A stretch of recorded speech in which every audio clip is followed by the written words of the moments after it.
मैं कौन हूँ? जीवन पथ के प्रदीप पृष्ठ 92 लेखक डॉक्टर प्रणव पांड्या पढ़कर सुनाते हैं आपको। स्वाध्याय सत्संग का क्रम बनाते हैं। मैं कौन हूँ?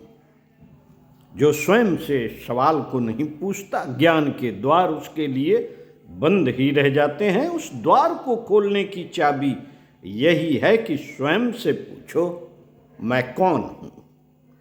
और जो तीव्रता से, समग्रता से, अपने से यह सवाल पूछता है, वह स्वयं ही उत्तर पा जाता है। महान दार्शनिक सर्वपल्ली राधाकृष्णन बूढ़े हो चले थे।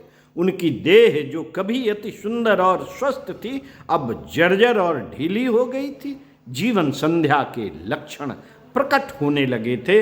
ऐसे बुढ़ापे की सुबह की घटना है।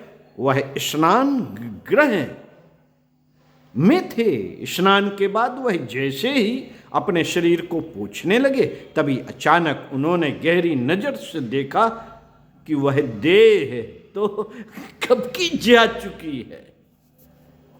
जिसे अपनी माने बैठे थे, शरीर तो बिल्कुल ही बदल गया है। वह काया अब कहां है?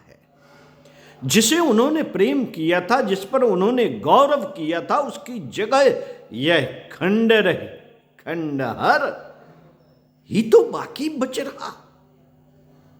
यह खंडहर ही तो बाकी बच रह गया है। इस सोच के साथ उनके दार्शनिक मन में एक अत्यंत अभिनव बोध भी अंकुरित होने लगा। शरीर तो वह नहीं है, लेकिन वह तो वही है। वह तो बिल्कुल भी नहीं बदले।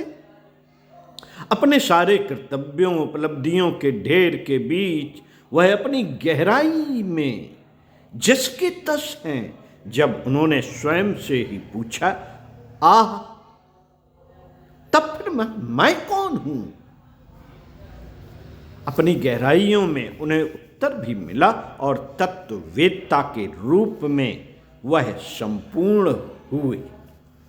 यही सवाल प्रत्येक को अपने से पूछना होता है। यही असली सवाल है। जो इसे नहीं पूछते, वे एक प्रकार से व्यर्थ जीवन जीते हैं। जो पूछते ही नहीं, वे भला उत्तर भी कैसे पा सकेंगे?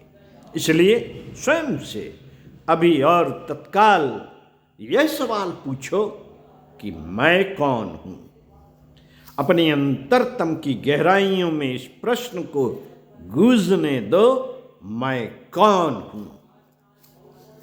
जब प्राणों की पूरी शक्ति से कोई पूछता है, तो उसे अवश्य ही उत्तर उपलब्ध होता है, और वह उत्तर जीवन की सारी दिशा और अर्थ को परिवर्तित कर देता है।